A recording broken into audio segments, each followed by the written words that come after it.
শুভ দুপুর বন্ধুরা। আজকে রবিবার আর রবিবারের লাঞ্চের মেনু নিয়ে চলে এলাম। কি কি লাঞ্চের মেনু আছে সেটা তোমাদের সাথে শেয়ার করব। দেখো, এখানে আছে সাদা ভাত, তার সাথে গন্ধরাজ লেবু, সাথে আছে শসা, আর তার সাথে বানিয়েছি এখানে পনিরের বড়া।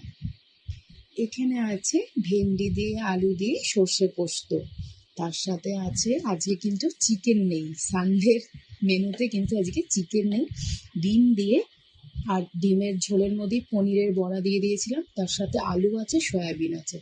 এটা দিয়ে একটা মাখা মাখা তরকারি করেছি। সাথে আছে আমের আচার, আমার বানানোর, খুবই টেস্টি এটা আচার, নিজে বানিয়ে নিজেই নাম করছি। আর সাথে আছে জল। এটা হচ্ছে আজকে রবিবারের আমাদের লাঞ্চের মেনু।